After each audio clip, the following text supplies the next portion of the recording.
Okay, well, good evening, and thank you all for being here. If you don't know me, my name is Allie Green.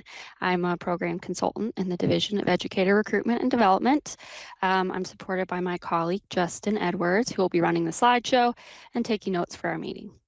Today, we're beginning an important conversation about a topic that matters deeply for Kentucky schools, and that is teacher retention.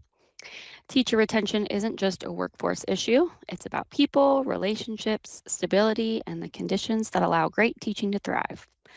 Over the next few meetings, we're going to be looking at some national research, some Kentucky specific data, and bring together the perspectives of people in this room to better understand what keeps educators engaged and maybe what's pushing them away.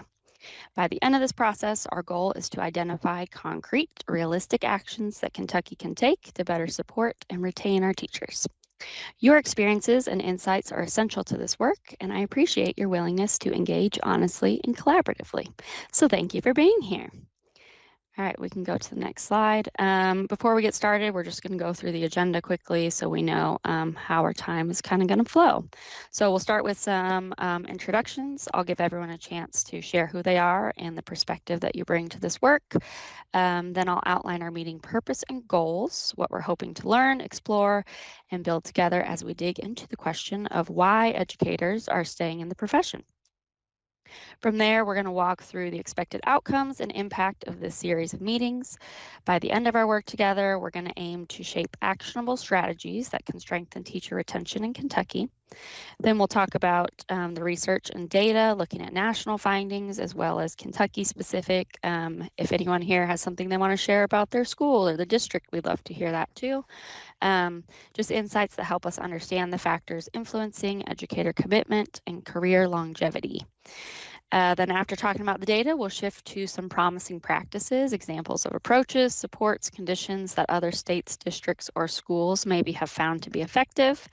And once we've explored what's working, we'll transition into kind of a strategy discussion and talk about some next steps and what we'll prepare for the next meeting.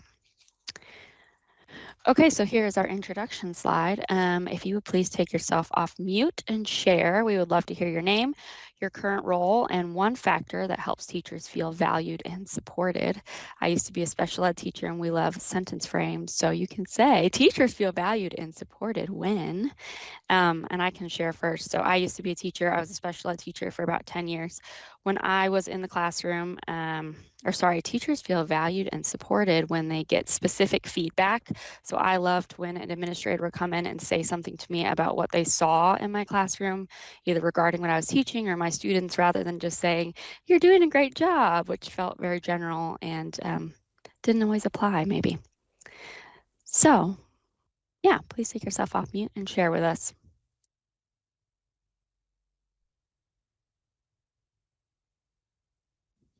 I guess I can start.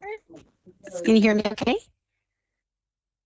I am Leslie McKinney. I've previously been a teacher and a district administrator for over 20 years. For the last 3 or 4 years, have been a research and strategic data analyst for the Department of Education in the Office of the Commissioner. I think teachers feel valued and supported when they are part of the decision making, whether that be things like as simple as scheduling, or well, I shouldn't say simple as scheduling, but something like scheduling or even choosing like professional development that really suits their needs and specific interests.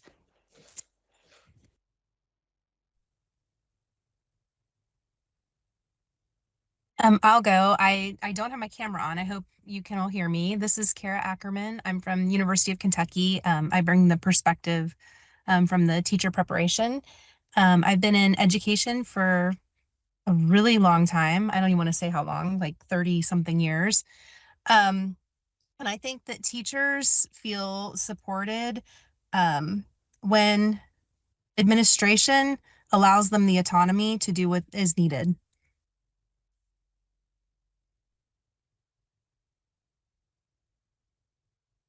I'll jump in. My name is Amber Snell.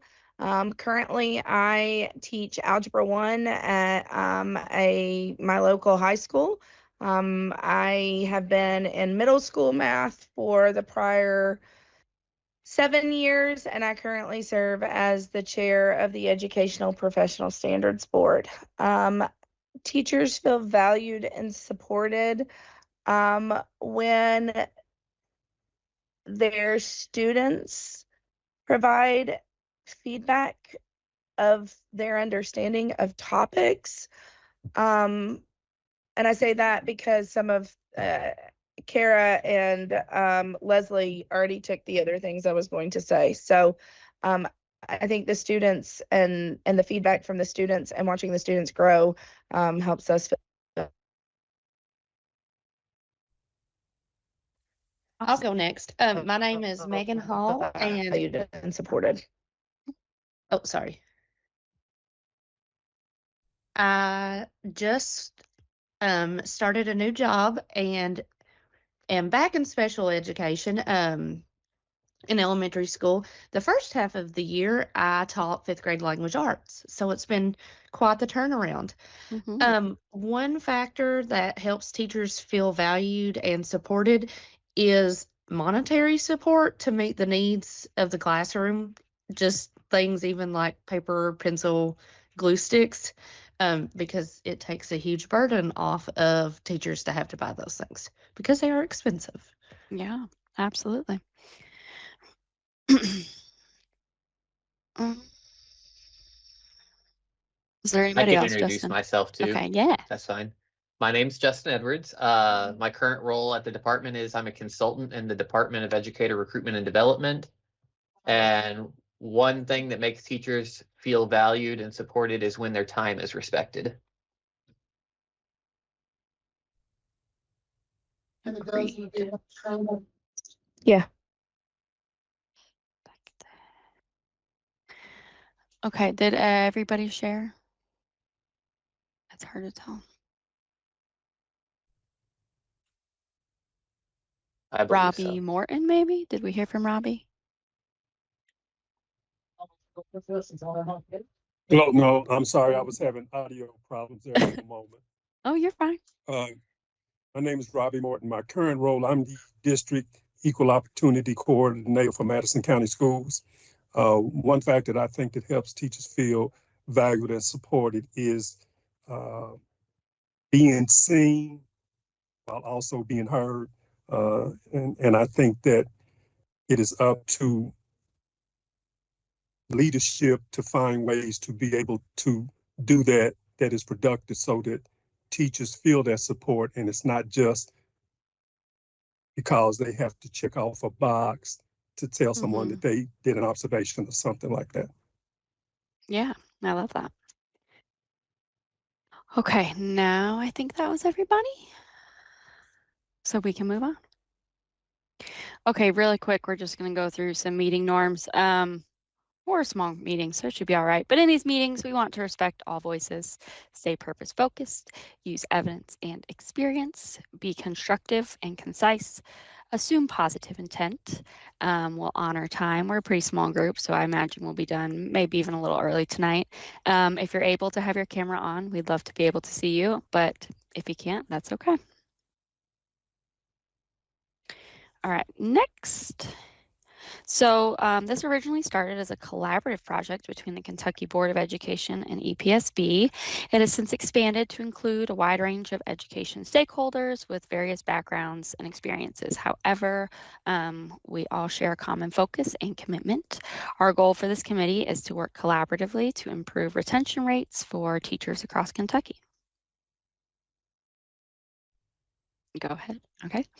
And that leads us to our research question. So we are committee one, and the focus of this committee is to understand and answer the question, why do educators choose to stay in the teaching profession long term, and what supports sustain their commitment? So I like this question because it focuses on the positive, like what are we doing right, what is working, and how can we continue to focus on these things and replicate them across our schools and districts across the state.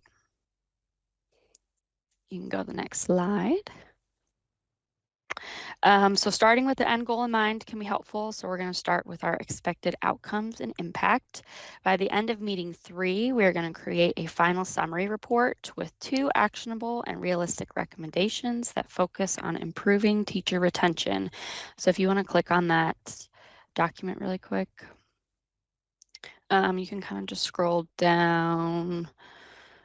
So this is what we'll fill out together as a group by the end of our third meeting. The important parts are our key findings, like what is the data and the research showing, if we can identify any root cause for why these things are happening. Then we'll be thinking about how our recommendations align to policies. Or no, I'm sorry. We'll provide 2 recommendations and then what we expect their impact to be. We'll be thinking about how the recommendations align to policies, what resources we might need, and a suggested timeline. Yeah, so that's kind of what we'll be working toward.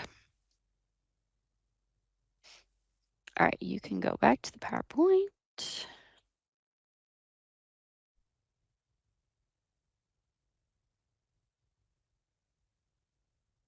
Maybe.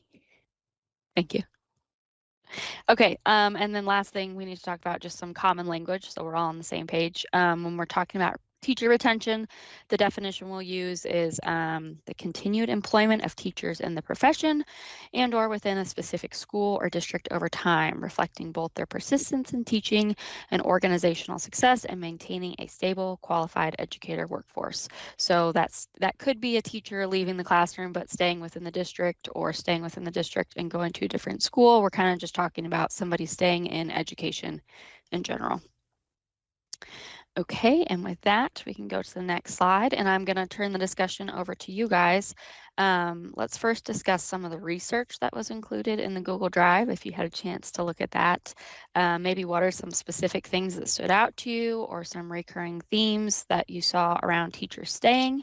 After you guys share, I can share some of the things that I've noticed and summarized. You can either raise your hand or take yourself off mute, but I would love to hear from you all.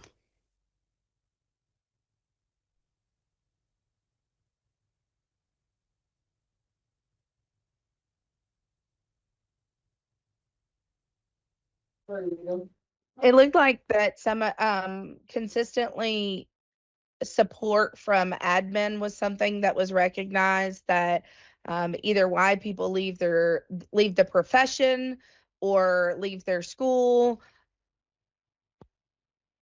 or leave their district was, lack of support generally was the reason, an impact. And I think that also has to do with behaviors from what I read, and personal experiences, just how different admin support and don't support teachers with various students' behaviors. That was a common theme, I felt like, as well as, compensation is always a theme. But the support by admin was definitely one that I saw. Yeah, I would agree. I think in almost all of the research that I looked at, admin plays a huge part in people staying or in people deciding to leave. Yeah. Anybody else?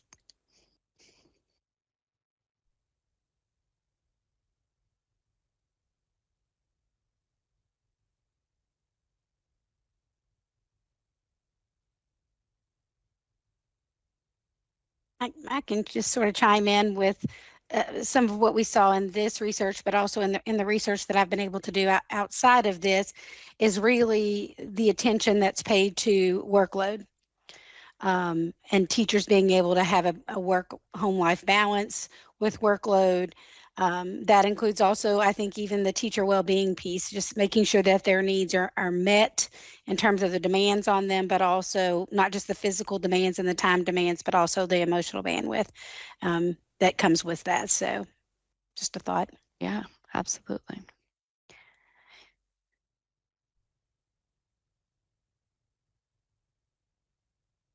I will agree with that, especially the part where she talks about the mental aspect of it. Self-care is one of the things that whenever I visit schools, whether it be administrators and or teachers, that's one of the first things I ask them is, how are you doing?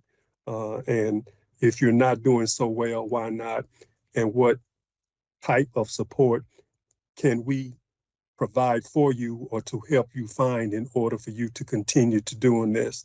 Another one of the things I look at, I feel that a lot of times teachers feel like that family units of students drive the cart a little bit as far as their support to educators. A lot of my feeling is that is a lot of family units don't really understand what it goes into educating your child when you send them into the doors of the school, and all the things that educators attempt to do for your child while they are away from you. And if we could get a little bit more support from family units to dig into some of the things that we are doing and help solidify that with their child when they're away from school, and not always wanting to blame the educators for things that they see. So family unit support along with administrative support to me are key factors.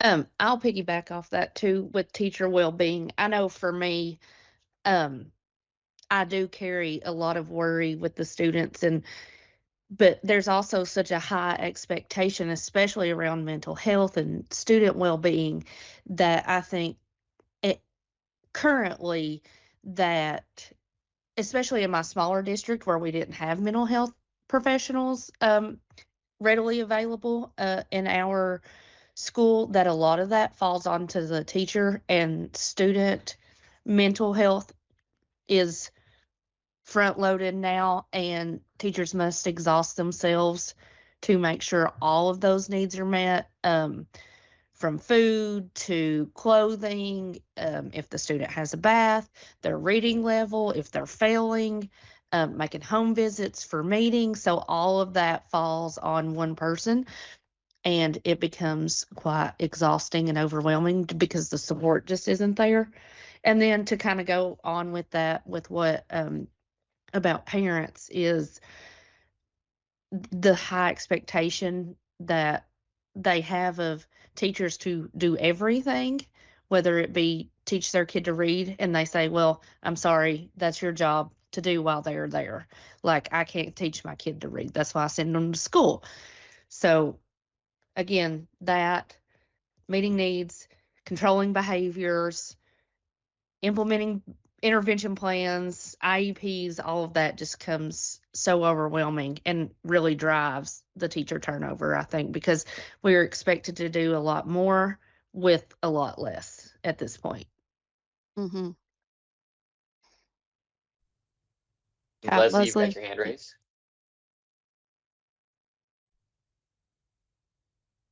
You're on mute. Thanks. Sorry, I know I'm talking again, but one of the things that I thought was really interesting, as sort of something we don't always think about, is in the stay interview data that we had, like 38% of teachers who said that they stay in the field is because of their love for children. And I think that really highlights, and their students, I think that really highlights the importance of relationship building.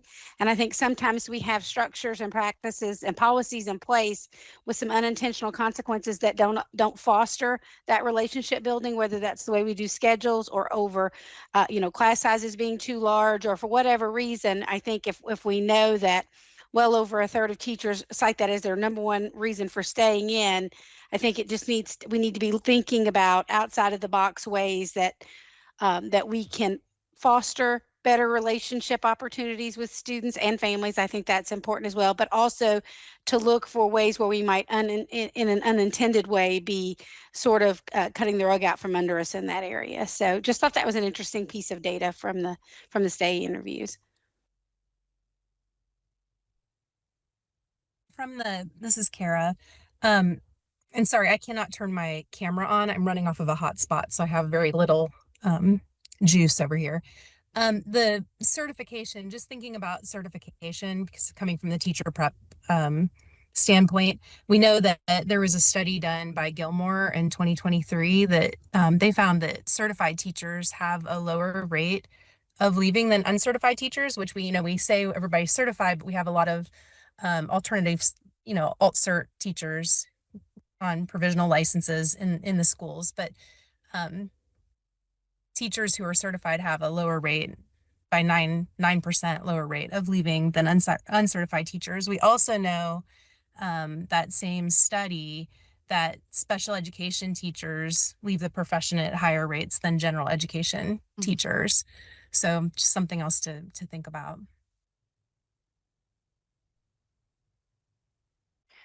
Well, to go off what I have to call her Miss Ackerman. She was my professor at UK. What Hey she Megan, said. you call me Kara. Okay. Um, having taught fifth grade general education class and switching to special ed within 1 year has been the hardest switch of just the ability to have freedom and make more free decisions for content and instruction and implementation versus the strict, narrow, guideline driven, federal law driven area of special ed and meeting the needs of students who already have higher needs. That becomes very daunting. Um, and the amount of testing that comes with all of this. I think that is one thing that has really, especially since COVID and the amount of testing that has increased, is one thing that really wears on me. And just, I often think, like, when is enough enough? When is enough testing so we can just teach? Um, yeah.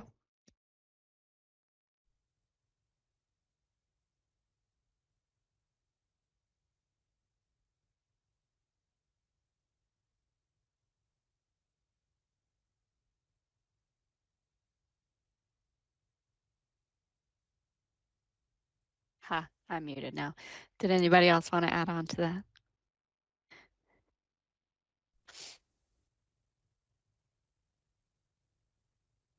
Okay, we can go to the next slide.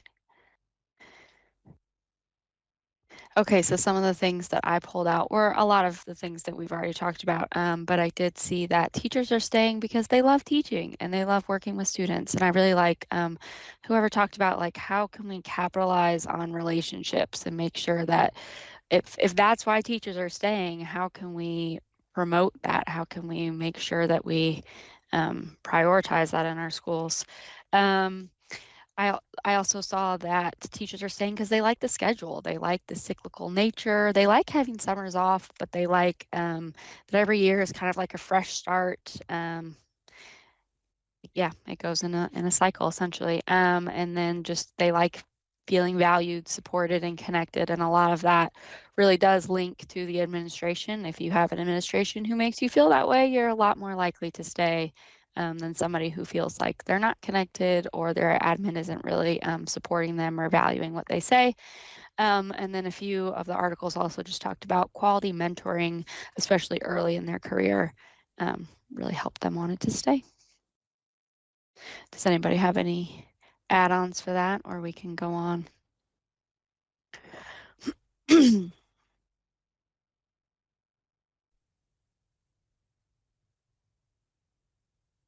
Okay. Then we can shift the conversation to focus on some Kentucky data.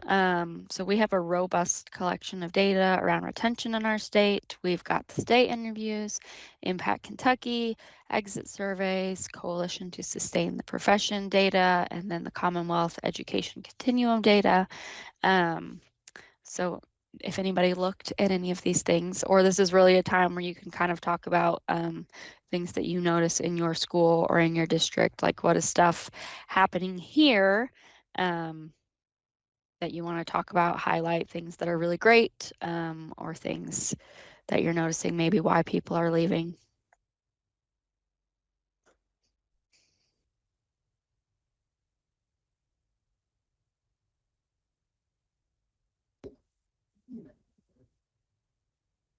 I think in talking and working with a lot of new to the profession teachers, not the mid-career, but I keep in contact with a lot of my clinical students that do their student teaching with me. And just that first year or two, they're desperate to find jobs. They're trying to just make their way. And then they're put in situations by admins that maybe the situation is what the admin or the school needs, but not as what's best for that new teacher. And so, if I think about somebody that from years ago, a brand spanking new college graduate and is put in with 4 different preps for high school classes. And in addition to just little to no support from admin with parent problems. Even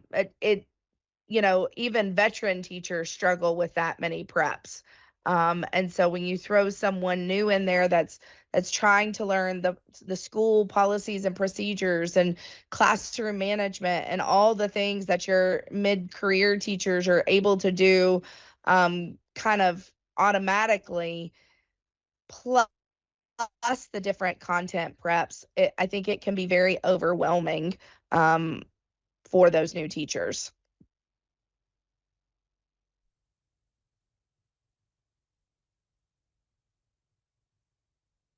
From a mid-career standpoint, I think some people, just some of the friends that I have seen leave the profession, or those of us that have talked about leaving the profession. Sometimes it's I've done the same thing for too long. And so there's no innovation if you're not careful. And you just kind of become stagnant. So I always recommend people that when they are, thinking about leaving the profession, like try a new location, try a new grade level, try a new school, try a new admin, try something different. Because is it the profession that you are tired of, or do you just need a change of scenery? And I know for myself, even this past year, a change of scenery was just what I needed, right? And so that's one of the great things about education, that it affords you the ability to kind of change scenery a little bit by changing grade levels or changing schools. Yeah, and sometimes a simple change like that can make a world of difference, especially if it's an admin problem. Just going somewhere else can make a big impact. I agree. What else?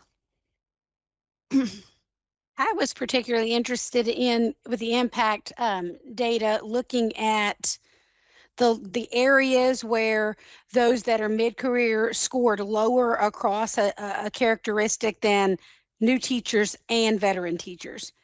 So just looking for those sort of pain points. So for example, on the resources, looking specifically at things that have to do really with facilities, which was really quite surprising that seemed to be much more of a concern for teachers in terms of resources who are in this mid-career area than it was for veterans or new teachers, like the technology, the repairs needed for the building. And it almost comes across as not a sense of hopelessness, but just total dissatisfaction of kind of where they are in that state.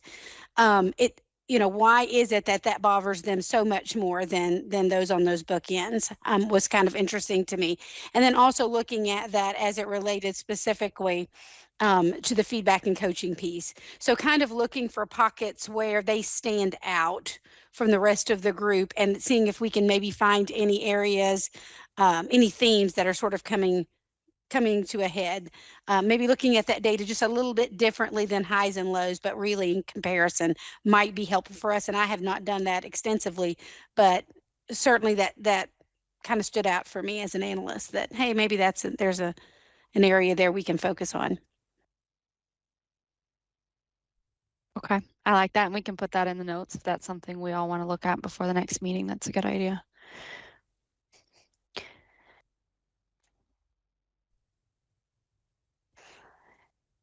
I know with the impact surveys, I always find those very interesting, especially working at a small school. Sometimes I think they are inflated maybe because you can kind of pinpoint like who says what.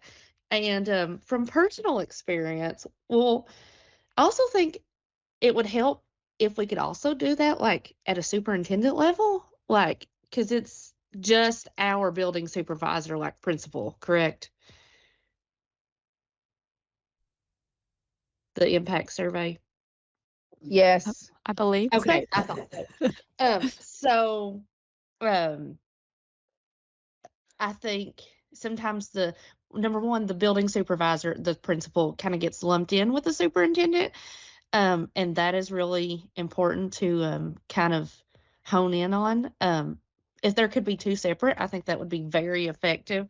And then number two, my example for saying that it can identify people is the impact survey during COVID.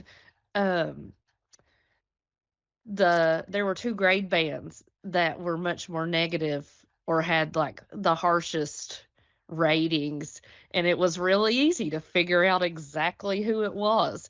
So maybe if there could be some more anonymity in it, I think there might be a little more truth, because we did it this year, in which I was getting ready to leave. So my thoughts were, I mean, my principal will know who it is, so I'm just going to give her rave reviews. I'm out the door. So if maybe they could revamp the impact survey to really like make it anonymous for that true data and it not be skewed, I think that would be very helpful too for future work like this. Well, and if I can piggyback on that a little bit, one thing we don't see in this data, and I have had the opportunity to really look at impact and tell data extensively. And one picture that really stands out that I think should be a part of this conversation is the disconnect between how administrators view these same characteristics and how their teachers do.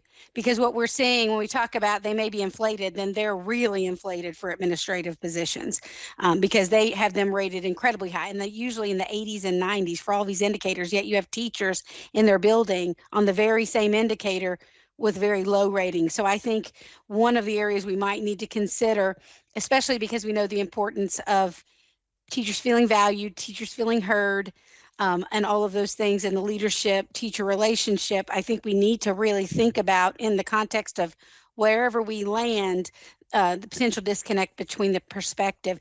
And one other thing that I think might be really beneficial here is the national data would really support two of the highest areas for, especially for mid-career teachers, retention, or really for attrition, is the issue of workload and the issue of oh my goodness, I have drawn a book, and student behavior. Yet our impact survey asks very few questions, if not any, on the two areas that national research for the last decade would suggest are the largest reasons people leave. And I'm not trying to diss the survey at all. I'm simply saying that maybe we need to adjust the questions to get to the root of what is it about workload? What is it about managing student behavior? And not just, is that an issue? Because I think there could be a lot of information there that we are just simply not aware of. And that could very well have changed over the last 10 years.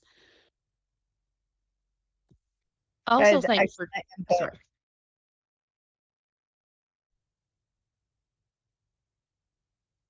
for teachers to do the impact survey, it's kind of like we do this, we give 30 minutes of our time and then nothing else happens. Like we go over the results, but it's kind of like more data that we collect, that we do it, we look at it, and never think about it again until it's time for the next survey to roll around. So not that I think a principal should be fired over but if there was a little maybe more like follow up, and just like we have personal or growth goals, like it being a more collaborative process and really saying, okay, well, you guys said we have a lack of resources, and here's what I'm going to do to help bridge that gap and provide more resources. So just really taking the data and actually, like, obviously things have been done with it, but within the school level of those in the trenches with the people that we're giving the data on, I just feel like there's a disconnect in us completing it and then what happens after it's been completed. Allie, I did want to just hop in quickly and just clarify one point about our confidentiality thresholds with the impact survey. So schools that have less than a 50% response rate do not populate in the public portal, and schools that have less than 10 responses also do not populate. So just wanted to reassure that we do have some suppression rules. And so when it is something that the responses could be identifiable to a specific educator, those are suppressed. Thank you.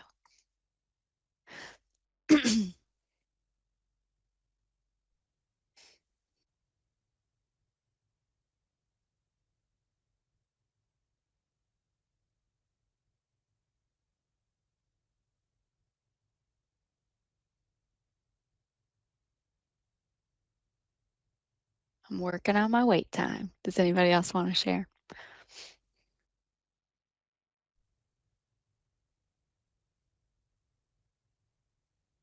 I know the one thing that we try to do within the district is to make sure that administrators, not only building administrators, but district administrators, continue to review what it was like for them to be in the classroom, that don't separate yourself so much that all of your thinking comes from that administrative lens, to think about how you felt as a new teacher, as a mid-level teacher, as a seasoned teacher, and then really listen to what it is teachers are telling you when you go into their building and are doing the tools with them, or the observations and those things. Yeah, I love that. That's important. It's a good, I felt like a lot of times as a teacher, I'm like, my admin doesn't even remember what it's like in the classroom. So I love that you do that. That's good.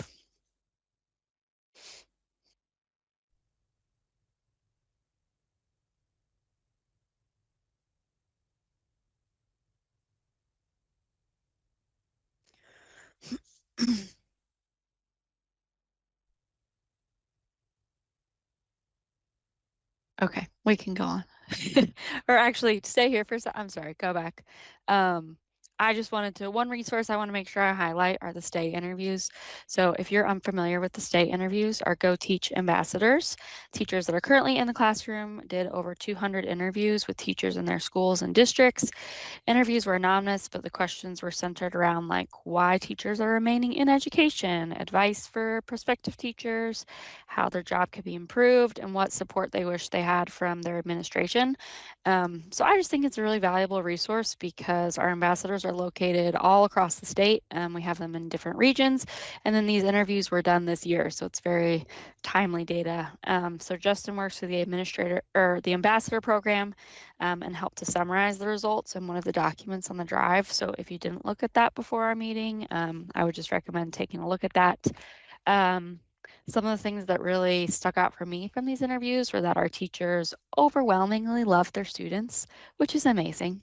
They're passionate about their work and they get satisfaction from student growth.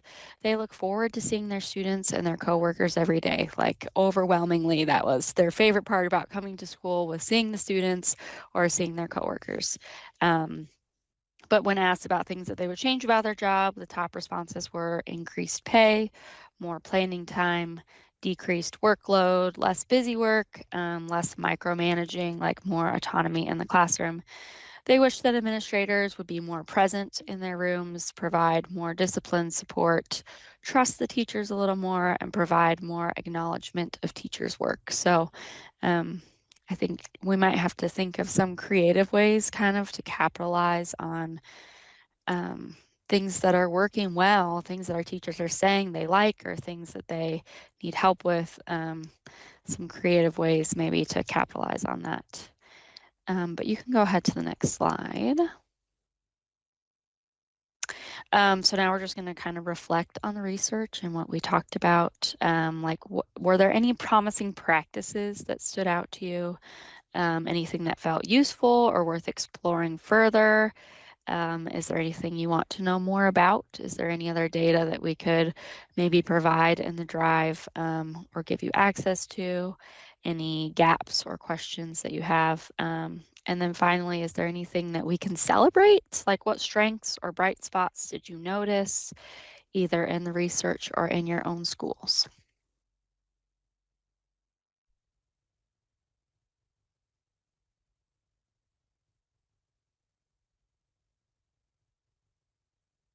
One of the things that I looked at was the Tennessee and Kentucky study that talked about I think while traditional educator prep programs have been declining for several years, your alt route certifications have been increasing. And that is a conversation that, we often see at EPSB with the multiple routes to certification. And I love that there are multiple people. Um, in talking with, some from professors from EKU and just my own personal experience having been an alt cert person, that first year was kind of brutal. And at that time, there was even still KTIP. And so I had an assigned mentor who was meeting with me on a regular basis. But I look at many people who kind of come into the profession now and, they've got somebody who they kind of check in with in a lot of ways, but not that consistent, like week or that they maybe are meeting with unless they happen to be in the same content area or same grade level. And I think that that is something that as we continue to have more alt certs and non-traditional certs come in, then just how do we mentor those individuals as well to make sure that, the good teaching practices are there. Because just because you're strong in your content doesn't necessarily mean that, you know how to teach it. And so helping to mentor that is important. Yeah, absolutely.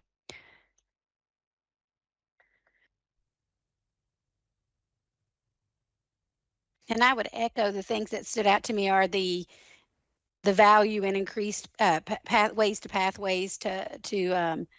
getting into education beyond the traditional route. But one thing that I'd like to know more about, based on the research that you all shared, is the plight and also maybe success stories with the issues around shortages and retention, specifically in rural areas, because that really stands out as really a factor in Kentucky, but also across the nation and even globally.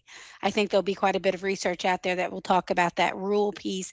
What's different about that? I mean, the majority of Kentucky is rural, so to have those conversations and understand that the things that we need to do to address perhaps shortages and retention issues in Jefferson County or even Fayette County may not be the same as we start to talk about the eastern part of the state and some of our more rural areas. So I'd like to know a little bit more about that.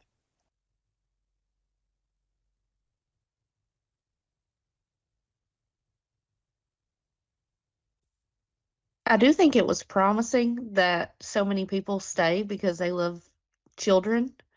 Um, and I think that we can celebrate that these conversations are happening and there are efforts to be made to increase retention and really analyze and dive deep on what can be changed, improved, and just having the hard conversations. I think that's a great step and leadership from the top down to really dive in and find ways that we can improve and not just accept what's been happening as our best, but to make decisions and efforts to improve. So I think that's great.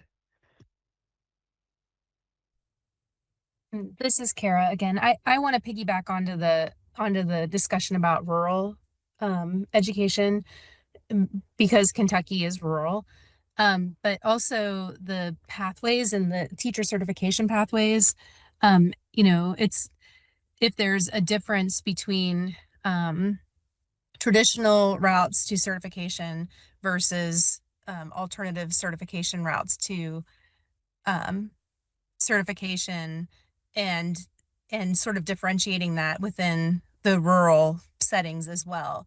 We have a lot of the idea of the grow your own, and do teachers who do alternate certification routes in rural settings tend to stay there or no?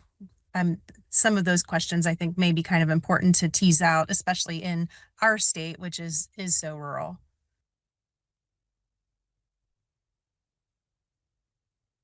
Okay, perfect. I'm making notes about all this, so we will see what we can find to put in the drive.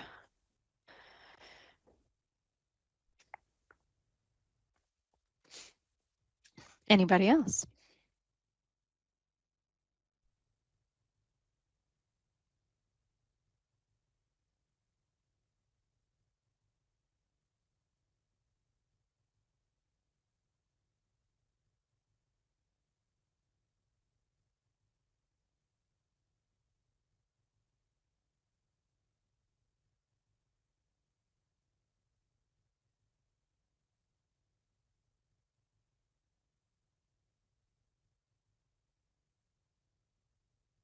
Okay, Justin, you can go to the next slide. We have a quiet group. Okay, so this is looking ahead to our next meeting. We're kind of going to get into the discussion of maybe some strategies, some actionable items. This is kind of what we talked about on the last slide, but just for planning for Justin and I just want to spend a few minutes thinking about like what direction do we want to take with our committee, like what potential strategies can we influence either in our schools, districts, or statewide work.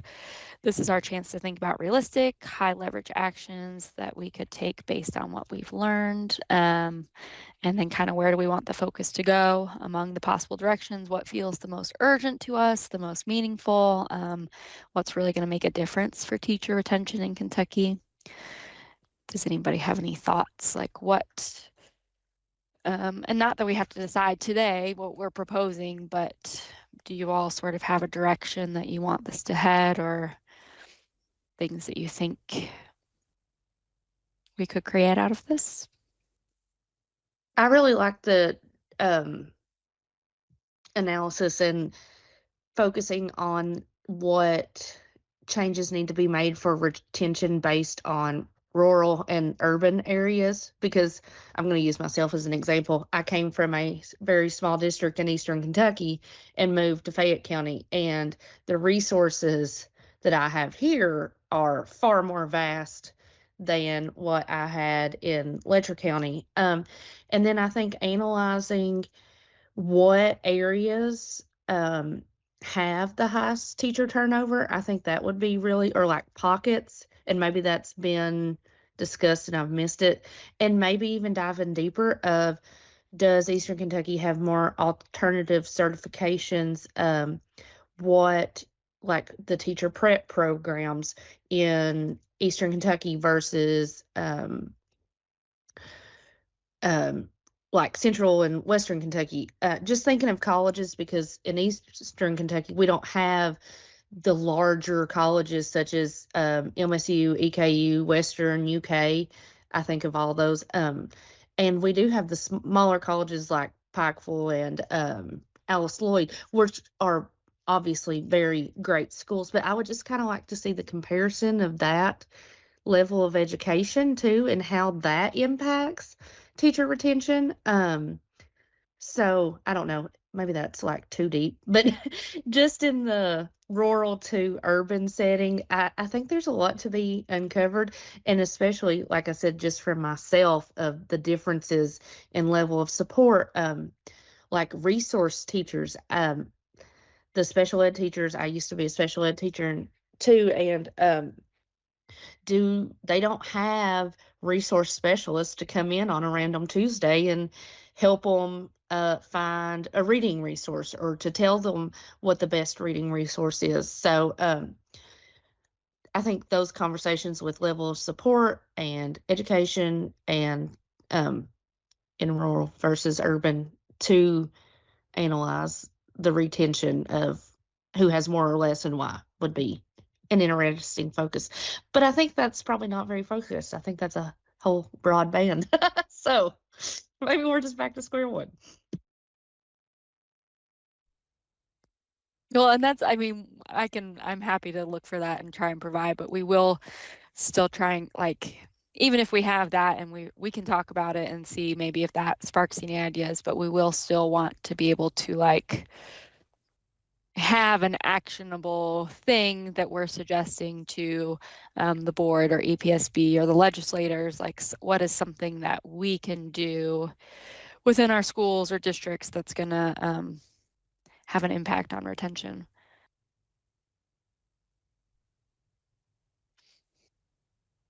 So any ideas around like do we as a committee want to push toward? One thing that I hear over and over again, especially from new teachers, is I didn't know it was going to be like this. And that's either from behavior or managing a classroom, those types of things. I think we do a very good job of teaching the academics and the content pieces of teaching. But I've heard teachers tell me the reason is they left is because they didn't understand how to do some of those things. How do I manage a classroom and things like that? So I think some of the auxiliary things that go into teaching need to be looked at a little bit closer. Okay. So like perhaps maybe increased field experience hours and stuff like that? Yes, I think so. I've heard a lot this evening about mental health and those types of things, but I think that behavior issue, even for what are considered good students that come every day, students that engage themselves, occasionally will misbehave. And so being able to handle that classroom piece. And not just as always behavior, but just the management aspect of being in a classroom with 24 seniors in an English class, and everybody wants to talk about what it is that they read, things like that. Mm-hmm.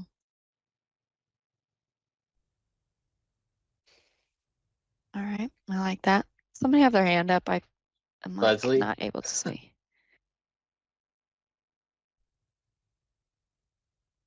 Oh, you're on mute. You're muted. Thanks. I was just wondering, we talk a lot about the importance of onboarding and mentorship, and we know we've had the ins and outs of losing KTIP and that sort of thing, but I wonder if we should start to lean into mid-year mentorship, that 4 to 8 years, because I think the things that would push me out as a new teacher from going from years 0 to 4 are very different necessarily than what would push me out as a 4 to 10 year teacher. Yeah. And so I think that's going to include things like, are there those opportunities to grow in leadership without leaving the classroom? And is that opportunity, what does that look like in a rural school district where there don't seem like there are a lot of opportunities for that? There are just so many of those positions. And so I think if we could lean into a little bit more of mentorship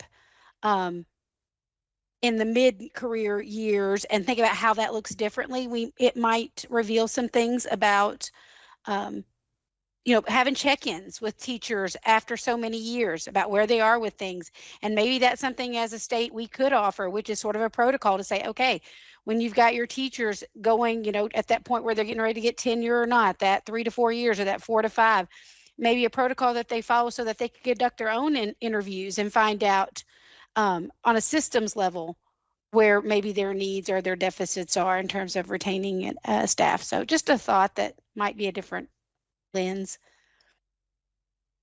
This is Kara. I'd like to emphasize that as well about the mentorship. And I don't know if it would be possible to figure out if there has been any change in teacher retention since KTIP was eliminated.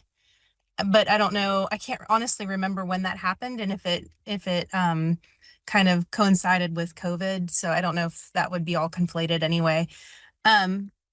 About the field hours, so our students are required right now to do 200 hours in the field prior to student teaching. And I mean, that's a lot of hours. Maybe there is room for more hours. From the teacher prep perspective. Not all field hours are created equal, right? So we could increase to 300 hours, but that doesn't mean that it's going to be 300 good hours. Same goes to, for classroom management coursework, right? Not all classroom management courses are created equal. So I think those are hard. Those would be hard. I don't know how to even put it. I think leaning more into what's going on once the students have graduated and are in the classroom, maybe give us more bang for our buck, I guess is what I'm trying to say. Okay. I would be curious, along Leslie's comment, just there are a lot of teachers and a lot of great master teachers that want to stay in the classroom. And what opportunities are there, because we're all kind of raised to think about career advancement and where do you go, but if you are just a teacher for 25 years, like what did you accomplish? And so I think that idea of being just a teacher is extremely important, because you've really honed and refined your craft, but how does that lean into mentorship opportunities or opportunities, true opportunities at your school, not just boilerplate ones where you're like, oh, well, I'm the PLC lead, but that means more work and no additional regular pay. Like what opportunities are there available for people that do not want to go to be a counselor or an admin or at the district level? And if there's not, then, are there talents within our schools that we can be utilizing to create those opportunities? There's so many things to do with, logistics or planning and scheduling that people have talents. How can we identify that talent management beyond just that content teacher to help build that capacity in our schools and our districts?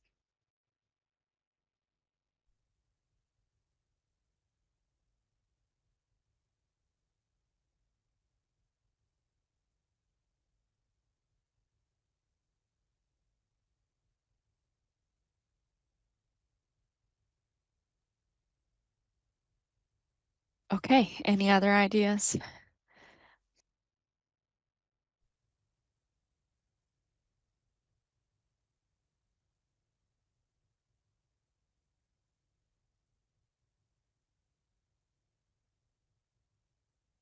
So it seems like maybe thinking around some mid-career mentorship opportunities, and then maybe just looking at ways that districts are utilizing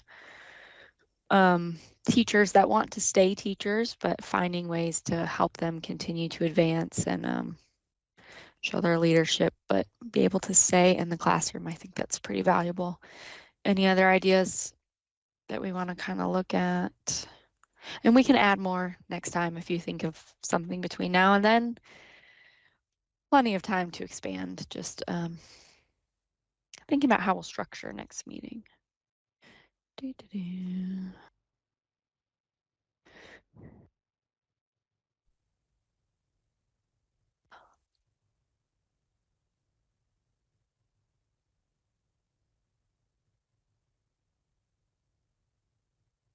Okay, then I think we're going to end a little early tonight. That's okay. So our next steps, today's meeting notes will be uploaded to the shared drive, I believe by Thursday, February 26th is the goal. Our next meeting is scheduled for Wednesday, March 11th at 5 o'clock. We'll plan to kind of build on today's discussion, begin shaping our emerging strategies into more concrete recommendations that we can give to the board. But if nobody has anything else to share, I think that we are done. So thank you all for being here. Thank you for your time. We'll kind of look at some of the ideas you all had, see if there's any more research around. I know that we had talked about like rural versus urban, and maybe looking at some of these other things that we had talked about. We'll try and add what we can to the drive, and I'll let you know if we add any more resources. But thank you all for being here.